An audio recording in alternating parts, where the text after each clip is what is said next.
అంటే ఇది పూర్తి స్థాయి యుద్ధంగా మారే అవకాశం ఉందా? ఐ మీన్ మూడో ప్రపంచ యుద్ధానికి దారితీసే అవకాశం కనిపిస్తోందా? ట్రంప్ కూడా అదే వ్యాఖ్యలు చేశారు సార్. ట్రంప్ వ్యాఖ్యలు చేసడానికి కారణం ఏంటంటే బైడెన్ ఫెయిల్ అయ్యాడని చెప్పడానికి. అది ఎలక్షన్ స్టంట్. కానీ ఇది ఒక ఫ్యాషన్.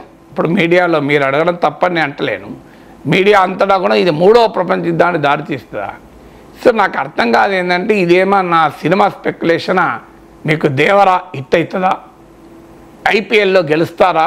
ఇది మూడో ప్రపంచ యుద్ధం అనేది అట్లా స్పెక్యులేట్ చేసే అంశం కాదు. అసలు మూడో ప్రపంచ యుద్ధం ఏ కాంటెక్స్ట్లో జరిగింది? ఇప్పుడు సెకండ్ వరల్డ్ వార్ తర్వాత ఎన్ని యుద్ధాలు జరిగాయి మనకు?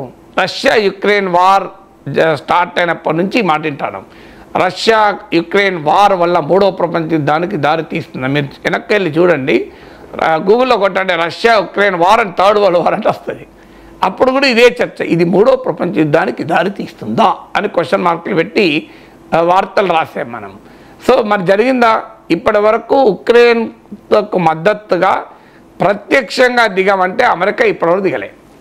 ఉదాహరణకు మీకు ప్రెసిడెంట్ జెలెన్స్కీ మాకు నాటో మెంబర్షిప్ ఇమీడియట్గా ఇవ్వండి అని అడిగాడు. ఎందుకు అడిగాడు? నాటో సభ్యత్వం వస్తే ఏమవుతుందంటే, ఒక నాటో రూల్ ఏంటంటే ఒక సభ్య దేశం పైన అటాక్ చేస్తే మిగతా సభ్య దేశాలు తమపైనే అటాక్ చేసినట్టుగా భావిస్తాయి. సో అందుకొరకు ఉక్రెయిన్ అర్జెంటుగా నాటో సభ్యత్వం అనేది ఇవ్వలేదు. రెండు, ఉక్రెయిన్ స్కైస్ పైన నో ఫ్లై జోన్ ప్రకటించండి అని అడిగారు. ఎందుకంటే రష్యన్ యుద్ధ విమానాలు వచ్చి ఉక్రెయిన్లో బాంబింగ్ చేయకుండా అమెరికా అధ్యక్షుడు బైడెన్ స్పష్టంగా చెప్పాడు, మేము నో ఫ్లై జోన్ విధిస్తే రష్యా యుద్ధ విమానాలతో మేము నాటో యుద్ధ విమానాలు ప్రత్యక్షంగా పోరాడాలి. We're not ready to be dragged into this war అని రెండో లక్ష్య కోరికను కూడా చేశారు. మూడవది, మాకు చాలా శక్తివంతమైన ఆయుధాలు ఇవ్వండి, deep in to the Russia, మా బార్డర్లోనే కాదు రష్యా మధ్యలోకి వెళ్ళి కూడా కొడతామన్నారు. కానీ అమెరికా ఒప్పుకోలే. అమెరికా నాటో మీకు యుద్ధ ట్యాంకులు ఇట్లాంటి లాంగ్ రేంజ్ మిసైల్స్ ఉక్రెయిన్కి ఇచ్చి ఒక కండిషన్ పెట్టింది, వీటిని మీరు రష్యా పైన అటాక్ వాడకూడదు, deep in to the Russia, మీరు కేవలము వీటిని మీ డిఫెన్స్కు మాత్రమే వాడాలి అని, రక్షణకు స్వయం రక్షణకు మాత్రమే వాడాలని కండిషన్ పెట్టింది. అందుకే మీరు గమనించండి, ఇప్పటివరకు ఉక్రెయిన్ ఒక లాంగ్ రేంజ్ మిసైల్ మాస్కో పైన ప్రయోగించిందా?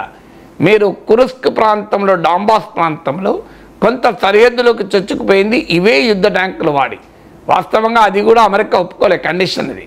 అంటే మీకు ఉక్రెయిన్ విషయంలోనే ఇప్పుడు నేను మీకు మూడు కారణాలు చెప్పాను ఎలా అమెరికా రష్యాతో ప్రత్యక్ష వార్ను అవాయిడ్ చేస్తుందని.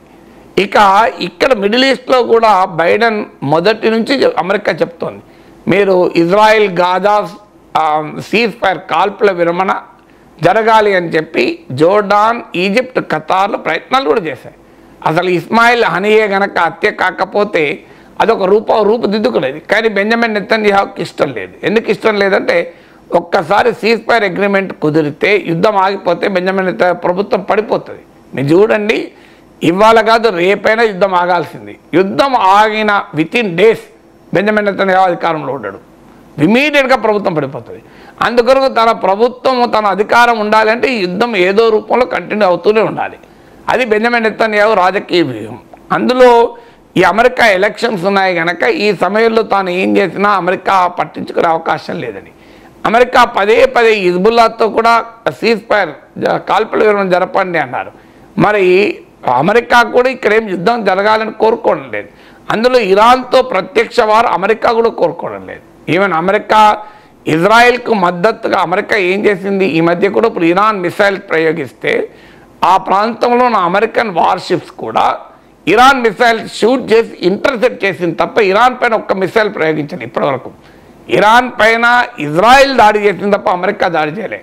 ఇజ్రాయెల్ డిఫెన్స్కు అమెరికా వచ్చింది తప్ప ఇరాన్ అటాక్ చేస్తానికి అమెరికా రాలే. సో ఎందుకంటే అమెరికాకు ఆల్రెడీ ఆఫ్ఘనిస్తాన్లో 20 ఏళ్ళ వార్ జరిపిన అనుభవం ఉంది, 20 year వార్. ఉక్రెయిన్లో 3 ఏళ్ళుగా జరుపుతున్న వార్ అనుభవం ఉంది. ఆల్రెడీ ట్రంప్ అంటున్నాడు, నువ్వు అమెరికా డబ్బులు తీసుకెళ్ళి అక్కడ ఎందుకు పెట్టాలి అని. సో అమెరికా మరో వార్ను కోరుకుంటుందా ఇరాన్లో అంటే నా అంచనా కోరుకోదు.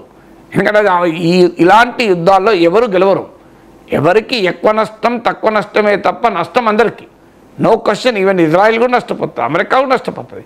మరి రష్యా యుక్రెయిన్ వార్లో రష్యా నష్టపోయింది, ఉక్రెయిన్ నష్టపోయింది. ఎవరు లాభం ఎవరికి ఉండదు. యుద్ధంలో ఎప్పుడైనా ఇద్దరికీ నష్టం ఉంటుంది. నో వే లాభం అంటూ ఎవరికీ ఉండదు. సో ఎక్కువ నష్టం తక్కువ నష్టం అనే ఉంటుంది. మీరు మహాభారత యుద్ధంలో కౌరవ సైన్యం అంతా పోయింది, కానీ అదే సమయంలో అభిమన్యుడు పోయాడు, ఉప పాండవులు కూడా పోయారు కదా. ద్రౌపదికి ఏం మిగిలింది పాపం? యుద్ధం తర్వాత కొడుకులు 5 చనిపోయారు. సుభద్రకి ఏం మిగిలింది? అభిమన్యుడు చనిపోయాడు. ఆ ధర్మరాజుకి ఏం మిగిలింది? 7 మిగిలారు తర్వాత యుద్ధం తర్వాత. ఎవరు మిగిలారు? సో అందువల్ల మొత్తం అనేక అక్షౌహిణుల కౌరవ పాండవ సైన్యం సర్వస్వం పోయింది కదా. మీరు కౌరవుల వైపు ఎక్కుపోయారు నిజమే. అందుకే తెలుగులో సామెత వచ్చింది, ధర్మరాజు ఆదాయం కాస్త కౌరవుల తద్దినాలకే సరిపోయింది అని. అన్ని తద్దినాలు పెట్టాల్సి వచ్చింది. అంత నష్టం జరిగింది. ఎవరికి లాభం జరిగింది?